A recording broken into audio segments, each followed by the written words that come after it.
हरे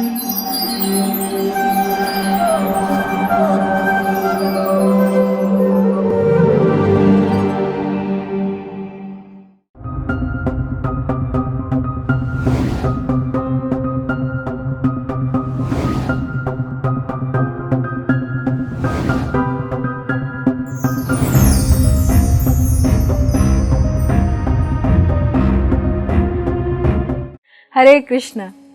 आज के कार्यक्रम में आप सभी का हार्दिक स्वागत है। आज हमारे वक्ता हैं श्रीमान मदन सुंदर प्रभु जी। मदन सुंदर प्रभु जी ने ओहायो स्टेट यूनिवर्सिटी यूएसए से इलेक्ट्रिकल और कंप्यूटर इंजीनियरिंग में मास्टर्स डिग्री की है। उन्होंने जूनिपर नेटवर्क्स यूएसए में रिसर्च इंजीनियर के रूप में कार्य किया है, जिसके लिए सन 2011 में उनके शोध प्रयासों के लिए उन्हें प्रतिष्ठित कर्मचारी उत्कृष्टता पुरस्कार यानी एम्प्लॉय एक्सेलेंसी अवार्ड से सम्मानित किया गया। भगवद गीता के संदेश और इस्कॉन के संस्थापक आचार्य भक्ति वेदांत स्वामी श्रील प्रभुपाद के जीवन से प्रेरित होकर वे भारत लौटे तथा सन 2012 में पूर्ण रूप से वैदिक कला एवं विज्ञान के छात्र के रूप में इस्कॉन से जुड़ गए। प्रभु जी इस्कॉन पुणे में corporate education and empowerment forum के निदेशक के रूप में सेवारत हैं, जो कॉरपोरेट्स, शिक्षकों और छात्रों के लिए नियमित रूप से सांस्कृतिक और शैक्षिक कार्यक्रम आयोजित करते हैं। Prabhu ji TTL, Persistent Accenture, Sterling health care, Lumax Industries व Symbiosis Institute of Health Sciences आदि अन्य कई संगठनों में सत्र आयोजित कर चुके हैं, जिसमें उनका लक्ष्य कार्यस्थल में सचेतन मानसिकता के साथ आत्म जागरूकता और सकारात्मक जीवन को बढ़ावा देना है। वैदिक शास्त्रों के संदेश को पढ़ना और साझा करने में प्रभु जी को विशेष आनंद तथा संतोष प्राप्त होता है। वह इसी कारण प्रभु जी ने भगवद गीता, महाभारत, रामायण और श्रीमद् भागवतम पर आधारित कुछ पाठ्यक्रम भी तैयार किए हैं, जिनसे कई लोग प्रेरित होकर अपना जीवन सफल कर रहे हैं। तो आइए श्रवण करते हैं श्रीमान मदन सुंदर प्रभु जी के श्रीमुख से। धन्यवाद। हरे कृष्ण।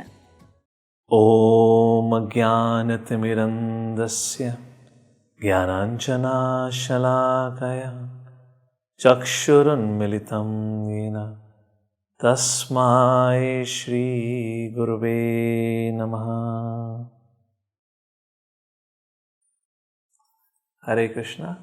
आप सभी का स्वागत है आज इस भगवद गीता सार कार्यक्रम के 5वें अध्याय में या 5वें एपिसोड में।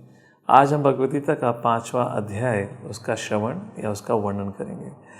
भगवद गीता का 5वां अध्याय, उसका शीर्षक है कर्मयोग, action in Krishna consciousness.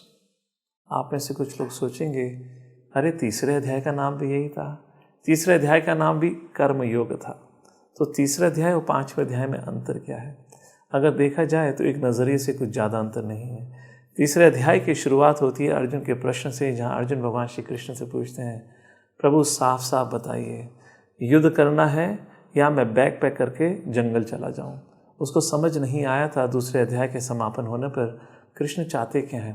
Krishna चाहते हैं कि वो युद्ध करें, अपना कर्म करें, या वो बुद्धि योग या ज्ञान योग का पालन करें। तो इसलिए भगवान श्री कृष्ण तीसरे अध्याय में अर्जुन को कर्मयोग क्या है, त्याग की परिभाषा समझाते हैं और कहते हैं, सारांश में भगवान बताते हैं, अर्जुन मिथ्याचारी मत बनो। मतलब जब तक व्यक्ति का अपने इंद्रियों, अपने मन पर संयम करना या उसका बल नहीं प्राप्त हुआ है, जब तक उसके मन से भौतिक इच्छाएं समाप्त नहीं हुई हैं, तो त्याग के बारे में मत सोचिए। त्याग मतलब सब कुछ छोड़ देना, कर्म को छोड़ देना, अपने संबंध को तोड़ देना, जो समाज के प्रति हमारा धर्म है उसको छोड़कर जंगल में जाकर सिर्फ भगवान की आराधना करना, उस मार्ग को जो त्याग कहा गया है, कृष्ण उसको नहीं कहते। कृष्ण कहते हैं उससे बड़ा त्याग है कर्म करते हुए कर्म के फलों को त्यागना और भगवान की सेवा में लगाना।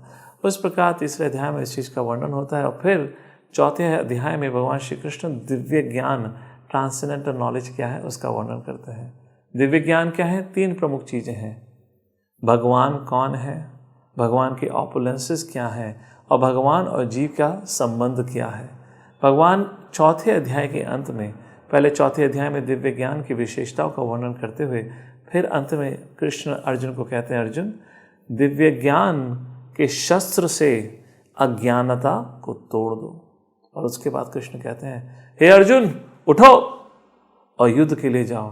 तो अर्जुन फिर चकरा जाता है, अभी तो कहा ज्ञान करो, ज्ञान कल्टीवेट करो और फिर कह रहे हो युद्ध करो। तो इसलिए इस 5वें अध्याय की शुरुआत फिर उसी प्रकार एक प्रश्न से होती है, जहाँ अर्जुन कहते हैं, आइए पढ़ते हैं 5वें अध्याय का पहला श्लोक।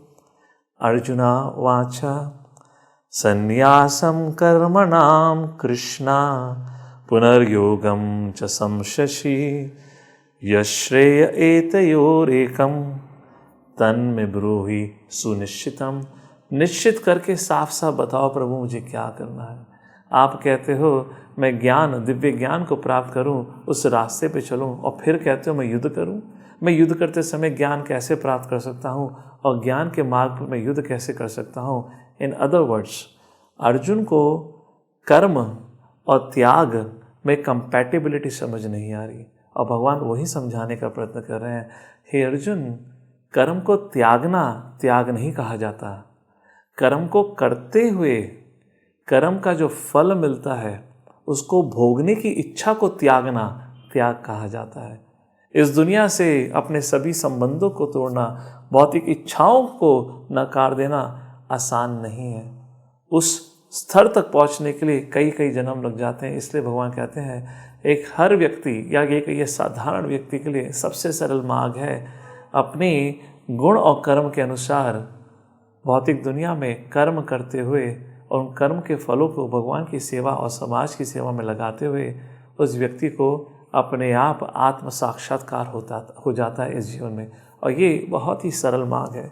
इस प्रकार भगवान श्री कृष्ण अर्जुन के पूछे जाने पर, फिर उसी प्रश्न के पूछे जाने पर श्लोक संख्या 2 से लेकर कम से कम श्लोक संख्या 6 तक भगवान श्री कृष्ण कर्मयोग की विशेषताओं का गुणगान दोबारा करते हैं। सबसे पहले भगवान कहते हैं, जो व्यक्ति कर्मयोग के अनुसार जीवन व्यतीत करता है सरलता से अपने मन और चेतना को शुद्ध कर पाता है।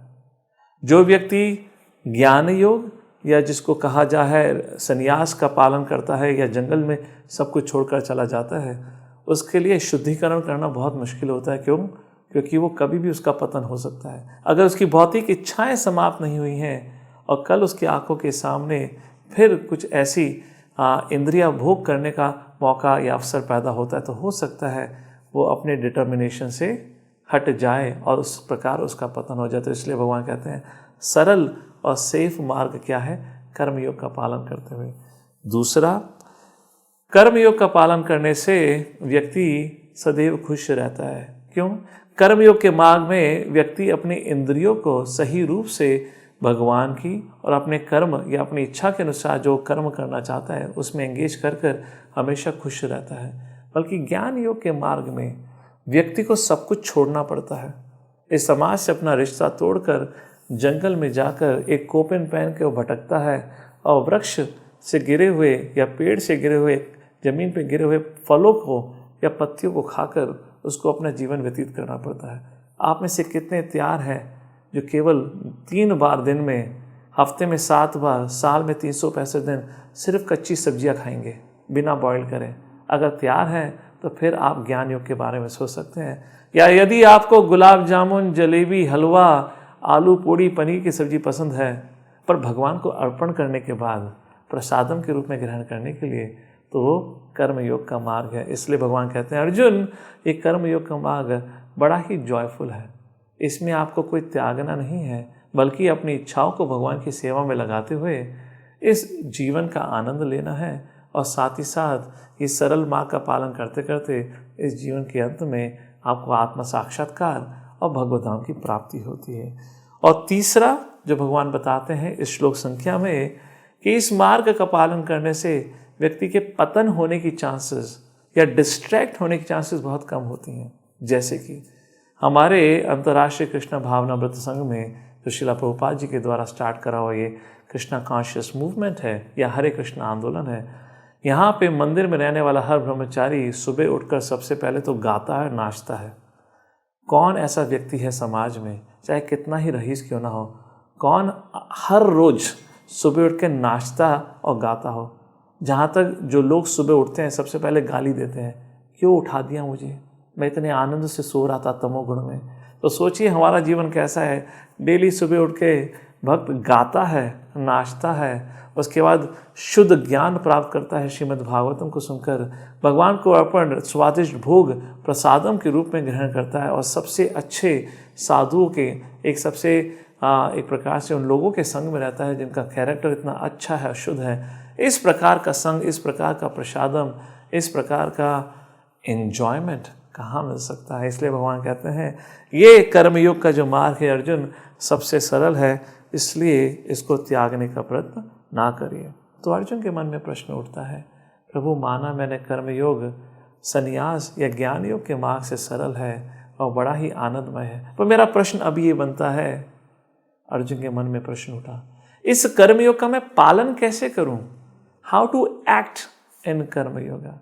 तो भगवान 7वें श्लोक से लेकर 12वें श्लोक तक इस प्रश्न का जवाब देते हैं और कहते हैं, अर्जुन कर्मयोग का पालन करना है तो सबसे पहले अपने इंद्रियों और मन को रेगुलेट, कंट्रोल नहीं, रेगुलेट करना है। जो शास्त्र में दिए हुए नियम है उन नियमों के अंदर ही अपनी इंद्र तृप्ति करनी है। आपको खाने की इच्छा है, वेजिटेरियन डाइट खाना अलाउड है, पर पहले भगवान को अर्पण करें, भगवान को अर्पण करा हुआ भोग फिर प्रसादों के रूप में ग्रहण करें। तो किसने मना करा है? रेगुलेटेड सेंस एंजॉयमेंट, कंट्रोल नहीं करना। इस प्रकार अपने मन और इंद्रियों को संयम करते हुए, इसलिए हमने 3रे अध्याय के अंत में आपको एक फॉर्मूला बताया था काम को कंट्रोल करने का। किसी को याद है वो फॉर्मूला? बड़ा ही सरल फॉर्मूला था। हम बचपन में जब स्कूल में पढ़ने जाते हैं सबसे पहले वही सिखाया जाता है हमें, क्या? ABCDEFG। आगे भी सिखाया जाता पर हमने ABCD तक ही सिखाया था। शिला प्रभुपाद जी ने ABCD फॉर्मूला दिया, A for association, B for books, C for chanting, D for diet. इसका विस्तार से वर्णन हम पहले कर चुके हैं। उस प्रकार व्यक्ति इन 4 चीज़ों को करता है, अपने आप ही उसकी लाइफस्टाइल रेगुलेटेड हो जाती है।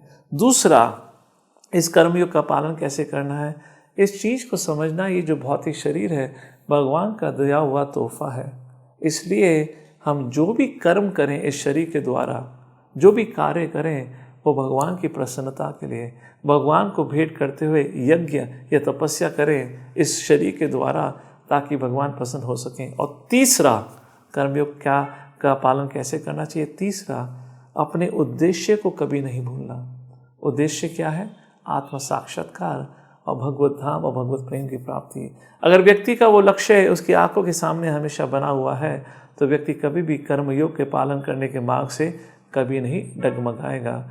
इस प्रकार भगवान श्री कृष्ण कहते हैं, अगर इन 3 चीज़ों का कोई याद या ध्यान रखता है, उस प्रकार व्यक्ति हमेशा कर्म योग का पालन कर सकता है।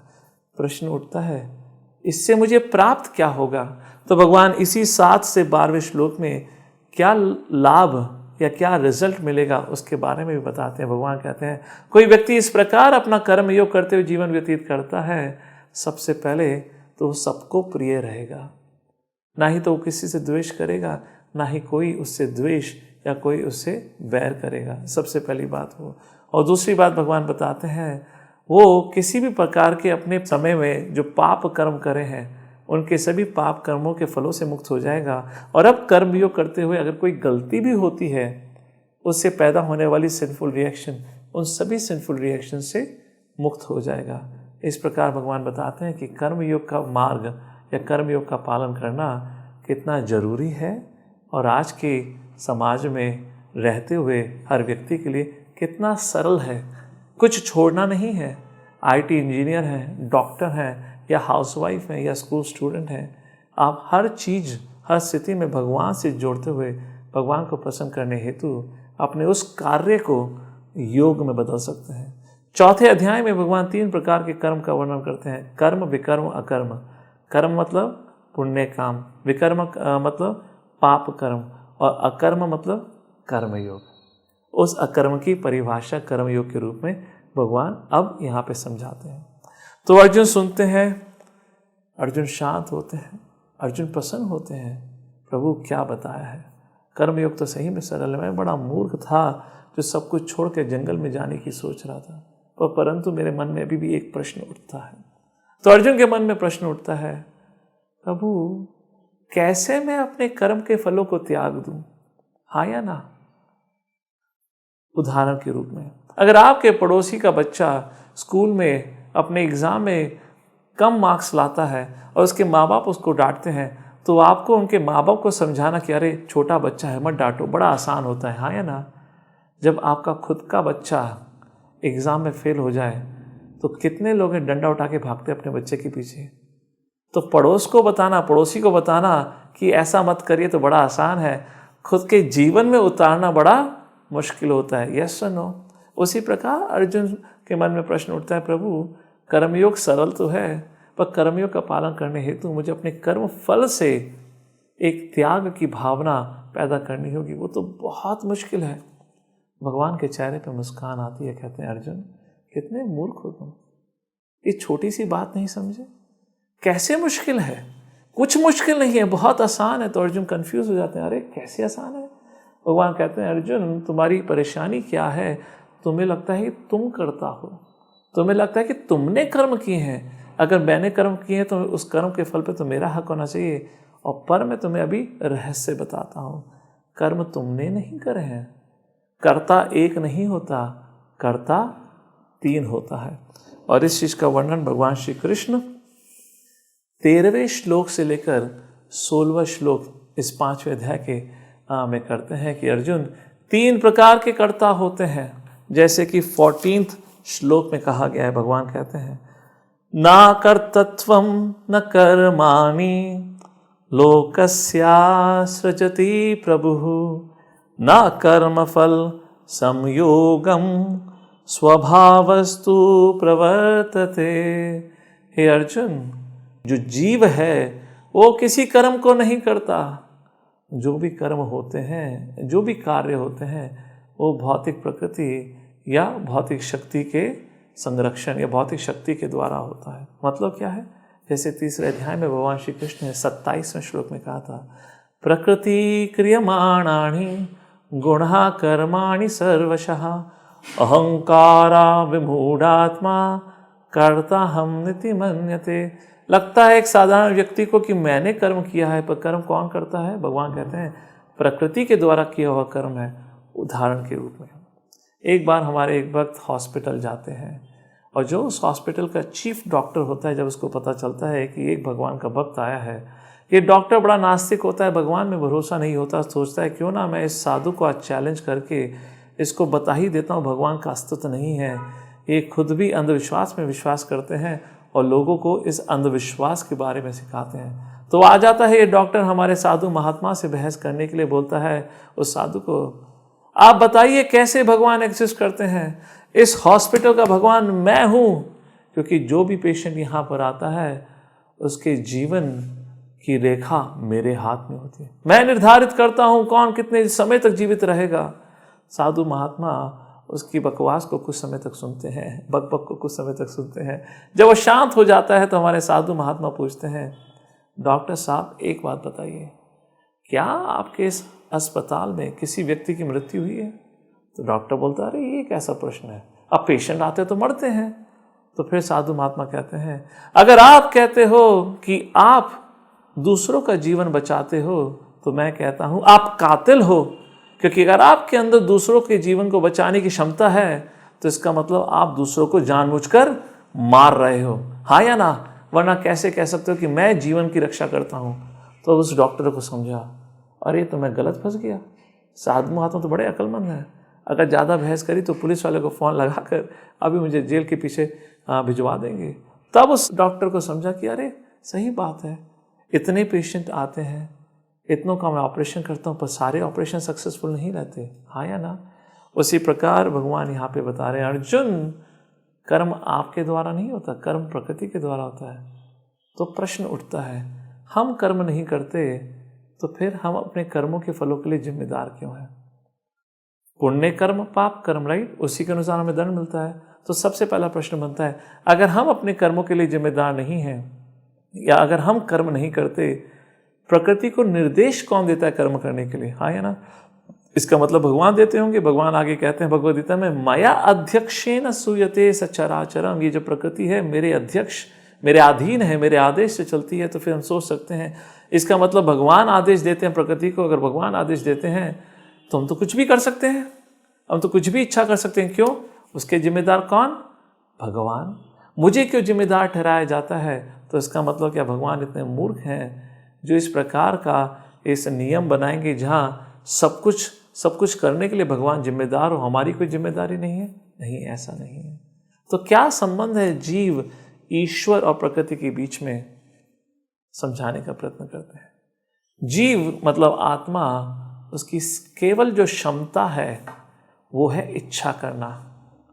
जीव इच्छा करता है, उस इच्छा को परमात्मा सुनती है और परमात्मा आपके कार्मिक अकाउंट बैलेंस को देखकर फिर निर्णय लेती है कि आपकी इच्छा को पूर्ण करना है या नकार देना है। अगर इच्छा को पूर्ण करना है तो फिर परमात्मा प्रकृति को निर्देश देते हैं कि प्रकृति अब इसकी इच्छा पूर्ति करने का समय आ गया है, सारा प्रयोजन या प्रबंधन करिए। उदाहरण के रूप में सोचिए, आप काफ़ी समय से आपके मन के अंदर इच्छा है होंडा सिटी गाड़ी खरीदने की, काफ़ी समय से प्रयत्न कर रहे हैं, चाहे तो बैंक लोन कभी सैंक्शन नहीं होता, या आपको प्रमोशन नहीं मिलता, या आपके पास इतनी सेविंग्स नहीं आती। इतने समय से प्रयत्न करने के बाद अब हाल ही में आपको बैंक लोन भी सैंक्शन हो गया है, आपको प्रमोशन भी मिल गया है, आपको कहीं से कुछ एक्स्ट्रा पैसा भी मिल गया है, तुरंत कुछ समय के अंदर सारा का सारा प्रयोजन हो गया। कैसे हो गया? क्या आप सही में उसके लिए जिम्मेदार थे? नहीं, क्योंकि अब परमात्मा ने आपकी इच्छा को सैंक्शन किया है, इसलिए प्रकृति के द्वारा सारा का सारा प्रबंधन हो गया है आपकी इच्छा को पूर्ण करने का। इसलिए अब आपके पास होंडा सिटी आती है। सबसे पहले मन में एक और प्रश्न आ सकता है, प्रभु क्या सही में सब कुछ जो मेरे जीवन में होता है इच्छा के अनुसार होता है? उदाहरण के रूप में आज आप अगर ये कार्यक्रम देख रहे हैं, उस कार्यक्रम को देखने से पहले आपके अंदर इच्छा थी या नहीं? कहीं ना कहीं तो इच्छा होगी, तभी तो आप आज बैठ के कार्यक्रम देख रहे हैं। जब आप खाना खाने बैठते हैं, इच्छा होती है नहीं होती? अगर आप अपने घर से निकल कर बाहर घूमने के लिए जाते हैं, इच्छा होती है नहीं होती? या कोई टीवी या मूवी देखने के लिए जाता है थिएटर में, इच्छा होती है नहीं? अगर आप सोचेंगे तो हर जगह जो भी कर्म हम करते हैं उसके पीछे एक इच्छा छुपी होती है। तो प्रश्न बनता है, माना ईश्वर सैंक्शन करता है, प्रकृति कर्म करती है, तो बुरे कर्मों का दंड हमें क्यों मिलता है? बुरे कामों का दंड तो हमें नहीं मिलना चाहिए, पहली चीज। दूसरी चीज, तो क्या इसका मतलब है कि ईश्वर उन लोग जिनके मन में बुरी इच्छाएं हैं, जो दूसरों को वो प्रति हानि पहुंचाना चाहते हैं, तो क्या ईश्वर उनकी भी इच्छा पूर्ण करते हैं? जी हाँ, ये तो नियम ही ऐसा है। पर ईश्वर कैसे फिर लोगों का कल्याण कर सकते हैं अगर ईश्वर वही परमात्मा जो एक पापी है उसकी भी इच्छा को पूर्ण करते हैं? समझने का प्रयत्न करिए। भगवान श्री कृष्ण भगवद गीता में साफ साफ कहते हैं, समोहम सर्वभूतेषु नामे द्वेष्टि अस्ति ना प्रिय। अर्जुन, मैं सभी को एक समान से नज़र से देखता हूँ, या मैं सभी के प्रति एक समान हूँ। मैं ना किसी से द्वेष करता हूँ, ना किसी से प्रेम। जैसे कि सूर्य की किरणें, जब सूर्य की किरणें किसी के आंगन में गिरती हैं, तो क्या वो किरणें पूछती हैं तू पापी है या धर्मी है, या धर्म का पालन करना है? नहीं। जब बादल का पानी जमीन पर गिरता है, तो गिरने से पहले क्या वो पूछता है ये किसी खूनी का घर है या किसी धर्मात्मा का घर? जैसे सूर्य की किरणें या बारिश का पानी एक समान पूरे धरती पर गिरता है, उसी प्रकार भगवान का जो नियम और भगवान की कृपा है हर समय हर एक व्यक्ति को उपलब्ध है। तो हमें जिम्मेदार, रिस्पॉन्सिबल बनाने के लिए इसलिए भगवान ने लॉ ऑफ कर्मा डिज़ाइन किया है। जैसी इच्छा, अगर अच्छी इच्छा करोगे तो अच्छा कर्म होगा, अच्छा फल प्राप्त होगा। बुरी इच्छा करोगे, बुरा कर्म होगा, बुरा फल मिलेगा। इसके लिए कौन जिम्मेदार है? ना ही ईश्वर ना ही प्रकृति, जिम्मेदार है एक जीव। क्योंकि इच्छा किसने करी? जीव ने। और ईश्वर और प्रकृति ने तो हमारी इच्छा पूर्ति करने के लिए सिर्फ प्रबंधन या प्रयोजन किया है। तो प्रश्न बनता है, इच्छा बनती कैसे है? इच्छा बनती है संग के अनुसार, जैसा संग वैसा रंग। इसलिए शास्त्रों के अंदर संग के ऊपर बहुत जोर दिया गया है। अगर आपको अपनी इच्छाओं के अंदर बदलाव लाना है, तो आपको अपने जो आपका संग है उसके अंदर बदलाव लाना पड़ेगा, पहली चीज़। और दूसरी चीज़, अगर आपको अपनी इच्छा का शुद्धिकरण करना है, भौतिक इच्छाओं से आध्यात्मिक इच्छाओं को पैदा करना है, एक तो साधु संग और दूसरा जो महत्वपूर्ण है चेतोदर्पणं मार्जनं भवमहादावाग्निर्वापनं श्रेयो कैरवचंद्रिका वितरणं विद्यावधू जीवनम। सारांश में हरे कृष्ण महामंत्र का नाम जप करना बहुत महत्वपूर्ण है। वो हरे कृष्ण महामंत्र का नाम जप मन में छुपे हुए अंधकार को हटाता है, और जब मन में छुपा हुए अंधकार अज्ञानता हट जाती है तो व्यक्ति अपने आप ही भगवान के प्रति आकर्षित हो जाता है। इसलिए भगवान श्री कृष्ण बताते हैं, अर्जुन एक करता नहीं, 3 करता है। तो सोचिए, जो व्यक्ति होंडा सिटी की इच्छा जिसने रखी थी, उसको इतना परिश्रम करना पड़ा, उस परिश्रम के बाद उसकी इच्छा पूर्ति होती है। क्या होंडा सिटी को प्राप्त करने के बाद उसकी सारी इच्छाएं समाप्त हो जाती हैं? नहीं। अब होंडा सिटी के बाद वो मर्सिडीज बेंज की इच्छा रखता है। इच्छा पूर्ति होती है तो भी दुखी, और सोचिए जब इच्छा पूर्ति नहीं होती तो भी दुखी। यही है भौतिक दुनिया का नियम। अगर इच्छाएं प्राप्त हो जाएं या इच्छाएं प्राप्त ना हो, व्यक्ति दोनों ही स्थिति में दुखी रहता है। इसलिए भगवान श्री कृष्ण आगे इस भौतिक और सुख और दुख के बारे में बहुत महत्वपूर्ण चीज़ कहेंगे, जिसको हम आगे कुछ ही देर में उसका वर्णन करेंगे। सारांश में कर्ता एक नहीं, 3 कर्ता होते हैं। सामान्य दृष्टि से हम जब अपना जीवन व्यतीत करते हैं तो हमें लगता है कि कर्ता मैं हूँ, जो मैं चाहता हूँ वही करता हूँ। पर 2 मिनट सोचिए, आपके मन में आज तक ना जाने कितनी कितनी सारी इच्छाएं आई हैं, कितने कितने सपने आपने रचे होंगे। क्या सारे सपने, क्या सारी इच्छाएं पूर्ण हुई हैं? कुछ होती हैं, कुछ नहीं होती। कौन जिम्मेदार है? तो कृपा करके इस 5वें अध्याय के 13वें से लेकर 16वां श्लोक तक ध्यान से पढ़िए और आपको समझ आएगा कर्ता मैं नहीं, एक नहीं 3 करता है। और इसके बाद भगवान श्री कृष्ण अब आगे 5वें अध्याय में और चर्चा जारी रखते हैं। तो जब अर्जुन ने भगवान श्री कृष्ण से इन 3 कर्ताओं के बारे में सुना तो अर्जुन के मन में प्रश्न उठा। अर्जुन सोचते हैं, प्रभु जो व्यक्ति इस ज्ञान को जानता है कि कर्ता मैं नहीं बल्कि 3 कर्ता होते हैं, मैं ये शरीर नहीं, मैं आत्मा हूँ, मैं आपका अंश हूँ, मैं कोई ईश्वर नहीं बल्कि मैं तो आपका सेवक हूँ, भगवान का सेवक हूँ, उस व्यक्ति का दृष्टिकोण कैसा होता है, वो समाज को किस नज़रिए से देखता है। तो भगवान जब अर्जुन के मन में प्रश्न को देखते हैं तो भगवान कहते हैं 18वें श्लोक में, बहुत खूबसूरत श्लोक कहा गया भगवान ने। श्री कृष्ण कहते हैं, विद्या विनाय संपन्ने ब्राह्मणे कविहस्तिनि सुनीचैवास पाके चा पंडिता समदर्शिना। हे अर्जुन, जो व्यक्ति इस प्रकार अध्यात्म जीवन का पालन करता है वो पंडित कहलाता है। पंडित मतलब वो नहीं जिसने पंडित वाले कपड़े पहने हो या 2 पैसे की ब्राह्मणिकल थ्रेड हो। दृष्टिकोण कैसा है? वो हर जीव को, चाहे पशु पक्षी इंसान हो, हर जीव को भौतिक नज़रिए से नहीं बट आध्यात्मिक नज़रिए से, मतलब आत्मा के रूप में देखता है। इसलिए जो व्यक्ति अध्यात्म जीवन का पालन करता है वो हर प्रकार के डिस्क्रिमिनेशन से ऊपर उठा होता है। डिस्क्रिमिनेशंस जैसे रेसिज्म, डिस्क्रिमिनेशन जो नेशनलिज्म के द्वारा पैदा होते हैं, discrimination due to gender, male female, केवल यही नहीं, यहाँ तक कि स्पीशीज़म्स में जो डिस्क्रिमिनेशन होता है, I am a human, I am superior than the animals, इन सभी प्रकार के डिस्क्रिमिनेशन से ऊपर उठा होता है वो जो अध्यात्म ज्ञान का पालन करता है। आप में से कितने लोग इस बात को मानते हैं कि भगवद गीता का ज्ञान इसलिए आज के काल में जितना 5000 अधिक साल पहले महत्वपूर्ण था, इनफैक्ट आज और भी अधिक महत्वपूर्ण है। जिस प्रकार से समाज में बंटवारा हो गया है अलग अलग इस भौतिक रूप के कारण, पहले उतना बंटवारा नहीं था। इसलिए भगवान श्री कृष्ण कहते हैं जो अध्यात्म जीवन का पालन करता है वो सबका हित चाहने वाला होता है। और फिर भगवान आगे कहते हैं, अर्जुन केवल इतना ही नहीं, जो ये पंडित होता है, जो ये ज्ञानी होता है, जिसको इन सब ज्ञान का पता होता है, वो कभी भी भौतिक इच्छाओं को पूर्ण करने हेतु अपना जीवन व्यर्थ नहीं करता।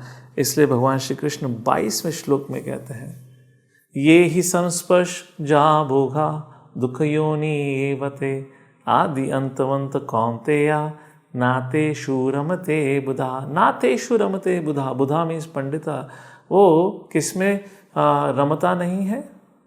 ये ही संस्पर्श जा भोगा, जो इंद्रियों से पैदा हुआ सुख है, जो इंद्र भोग कहा जाता है, जो इच्छाओं को पूर्ति, जो इंद्रियों की और मन की भोग या इच्छाओं को पूर्ति करने के लिए जो हम कार्य या कर्म करते हैं, वो कैसा है? कृष्ण कहते हैं जो उससे आनंद प्राप्त होता है, आदि अंतवंत कौनते है, उसकी शुरुआत है, उसका अंत है। अर्जुन, इसलिए जो व्यक्ति बुद्धिमान होते हैं, नातेषु रमते बुधः। और दूसरी बात, ये जो आनंद है, ये जो इंद्रियां या मन का जो आनंद है, ये आनंद नहीं है। इनफैक्ट ये तो सिर्फ दुख को जन्म देते हैं। दुख योनि एवते। उदाहरण के रूप में मानिए और सोचिए आपको गुलाब जामुन बहुत पसंद है। अब आपको गुलाब जामुन सर्व किया जा रहा है, कितने खाएंगे? 3, 5, 10, 15, 20? उसके बाद उल्टी आएगी नहीं आएगी? अब आपको अगर अधिक से ज़्यादा खिला दी जाए तो आप गुलाब जामुन की शक्ल को भी देखना नहीं चाहेंगे। तो मतलब क्या है? जितना इंद्र तृप्ति को प्राप्त करने के लिए व्यक्ति को परिश्रम करना पड़ता है, उसके बाद जब इंद्र जो भोग है वो प्राप्त हो जाए, फिर भी व्यक्ति दुखी रहता है, क्योंकि इच्छा कभी नहीं बुझती। और इसका उल्लेख भगवान श्री कृष्ण 3 अध्याय के अंत में कर चुके हैं। जो काम है, मतलब भौतिक इच्छाएं, वो निरंतर जलती रहती है। जैसे हमने कहा था, चिता, हर व्यक्ति जीवन में एक बार चिता पर जलता है, पर चिंता की चिता पर बार बार जलता है। तो जब अर्जुन ये सब सुन लेते हैं तो बोलते हैं, उनके मन में विचार आता है, प्रभु आपने जो कुछ कहा बिल्कुल सही कहा, मैं आपकी बात से बिल्कुल सहमत हूँ। अब मेरे मन में ये प्रश्न उठता है, प्रभु कैसे व्यक्ति इस भौतिक दुनिया में रहते हुए शांति को प्राप्त कर सके? कैसे? क्योंकि हमें कुछ ना कुछ इच्छाओं को तो पूर्ण करना ही होता है। हम जानते हैं सही क्या गलत क्या, पर किस प्रकार हम शांति को प्राप्त कर सकते हैं? अगर देखा जाए, कई सालों से काफ़ी प्रयत्न हो रहा है, यूनाइटेड नेशंस बनाए गए हैं, क्या क्या ऑर्गेनाइजेशंस नहीं बनाई गई हैं, जिसके कारण वर्ल्ड पीस लाने का प्रयत्न हो रहा है। जब से इतनी सारी ऑर्गेनाइजेशंस बनाई गई हैं, तब और उससे पहले से इस दुनिया का नियम रहा है, युद्ध और लड़ाई और झगड़ा हमेशा ही रहा है। हाँ या ना? कितना ही बड़ा यूनाइटेड नेशंस क्यों ना बना दिया गया हो, उसमें हर साल उतना ही अलग अलग नए देश के फ्लैग्स लगते रहते हैं। मतलब क्या है? देशों का बंटवारा अभी भी जारी है। तो भगवान श्री कृष्ण बताते हैं, अर्जुन शांति को कैसे प्राप्त किया जा सकता है? पहले internal peace, then global peace. मतलब क्या है? हर व्यक्ति जो इस दुनिया में जन्मा है, खाली हाथ आता है, खाली हाथ जाता है। पर इस जीवन और जन्म और मृत्यु के बीच में हर व्यक्ति अलग अलग चीज़ों से इतनी आसक्ति कर बैठता है कि वो भूल जाता है कि ये उसका असली घर नहीं, बल्कि ये तो किराए का घर है। जैसे व्यक्ति किराए के घर पे रहता है, ओनर कभी भी उसको एविक्शन नोटिस भेज देता है, घर खाली करो। उसी प्रकार ये किराए का घर है। जब हमारा समय इसमें पूर्ण हो जाता है, हमें इसे त्याग देना पड़ता है। इस छोटे से काल के बीच में, जन्म और मृत्यु के बीच में, हम कितना अनेक प्रकार की आसक्ति या कंट्रोलरशिप मान बैठते हैं, जो हमारे दुख का कारण है। इसलिए भगवान कहते हैं, शांति का फॉर्मूला क्या है? बड़ा सरल है। 5वें अध्याय का 29वां श्लोक भगवान कहते हैं, भोक्ताराम यज्ञ तपसाम सर्वलोका महेश्वरम सुहृदम सर्वभूतानां ज्ञानत्वमां शांति मृच्छति। अर्जुन, भोक्ताराम यज्ञ तपसाम, मैं सभी यज्ञों का भोग करने वाला, मतलब सभी यज्ञों का जो फल है मुझे ही अर्पित होता है, मुझे ही अर्पण कर दिया जाता है। भोक्ताराम यज्ञ तपसाम सर्वलोक महा ईश्वरम, मैं सभी लोकों का मालिक हूँ। सुहृदम सर्वभूतानाम, और मैं सभी सर्वभूतानाम, सभी जीव जंतुओं का सच्चा मित्र हूँ। और जो इस सत्य को जानता है उसी को शांति प्राप्त होती है। मतलब जो समझता है कि मैं भगवान का अंश हूँ, परमेश्वर भगवान श्री कृष्ण सर्वश्रेष्ठ भगवान है, और मैं इस प्रकृति में, इस दुनिया में मेरा छोटा सा रोल है, और महत्वपूर्ण रोल क्या है? भगवान की सेवा करना। मैं कोई कंट्रोलर या प्रोप्राइटर या एंजॉयर नहीं हूँ, मैं वो नहीं, केवल वो तो केवल भगवान परमेश्वर कृष्ण है। जो सत्य को जानता है वही व्यक्ति सही मायने में सुख और शांति का जीवन व्यतीत कर सकता है। इस प्रकार ये 5वां अध्याय समाप्त होता है, जहाँ पे भगवान 3 प्रमुख विषय वस्तु पे चर्चा करते हैं। सबसे पहले 3 कर्ता। अर्जुन एक नहीं, 3 कर्ता होते हैं, जीव, परमात्मा, प्रकृति। उसके बाद भगवान बात करते हैं, जो आध्यात्मिक जीवन का पालन करता है उसका दृष्टिकोण कैसा होता है, पंडित की परिभाषा क्या है, विद्या विनय संपन्ने ब्राह्मणी कवि हस्तिनी। उसके बाद भगवान चर्चा करते हैं, जो ये पंडित होता है किस प्रकार भौतिक इच्छाओं या काम वासनाओं को पूर्ण करके अपना जीवन व्यर्थ नहीं करता। क्यों? क्योंकि उसको पता है दुख योनि एवाते, यही संस्पर्श जाप होगा। जितना भी व्यक्ति भौतिक इच्छाओं को पूर्ण करने का प्रयत्न करता है उसको उतना ही दुख प्राप्त होता है।